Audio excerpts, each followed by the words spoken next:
Everybody here cares deeply about Chicago, and you got your MBA here, so you have a relationship here at the University of Chicago. You're on the board of directors. And going back to your point about AI, and the key enabler for AI development is skills and a diverse AI workforce. So in Chicago, we have an organization called P33, which I helped co-found, which is making great progress in, among a number of things. We're working on very serious technology initiatives, but also making sure that we have a much more inclusive workforce and a much more inclusive technology workforce. And I'm really proud of P33 because it's been a catalyst for doing everything from helping PsiQuantum come here. We had a conversation earlier about the quantum leadership in Chicago.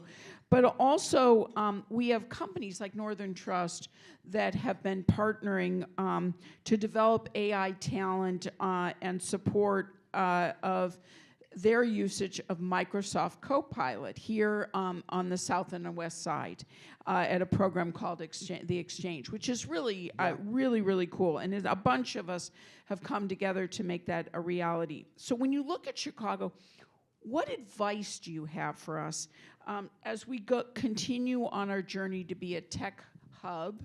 P33 was founded on the idea that we punch below our weight here. We talked a little bit about losing out on the internet, if you will, a long time ago. And so we don't want that to happen again. What advice do you have for us?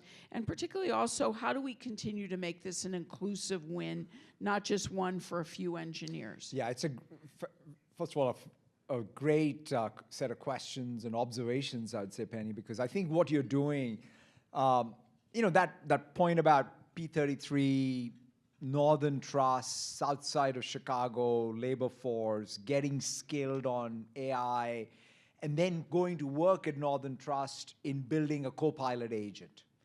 That, to me, is magic, right? I mean, that is when I say, how do technology platforms actually get established, and more importantly, how do they drive benefits that are broad?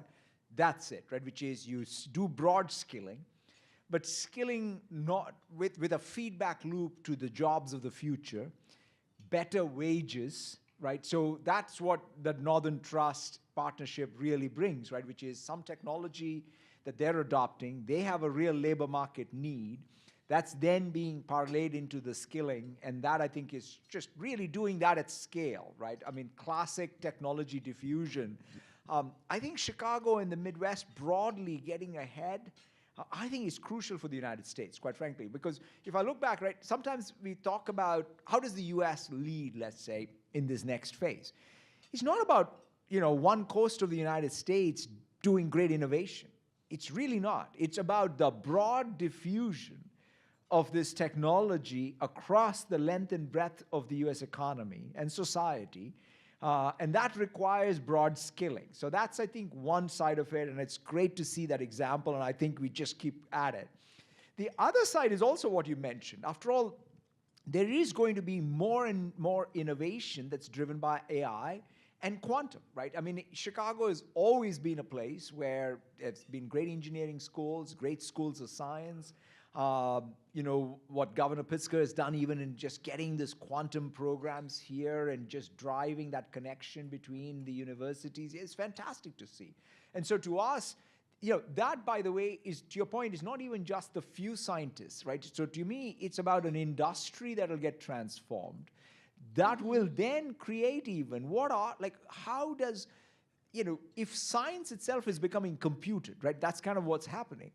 I think we're going to have more scientists, right? One way to say it is, the elite science will not go away. Elite science will remain elite science.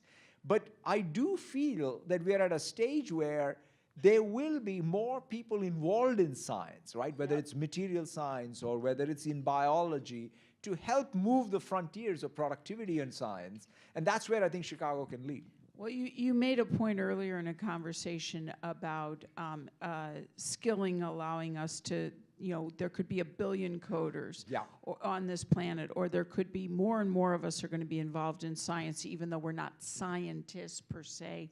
And I think this, I'll just put a plug in here for the Xchange. Those of you running businesses here, we can do training down in the South and the West Side that can help develop talent for you as you adopt Microsoft's Copilot.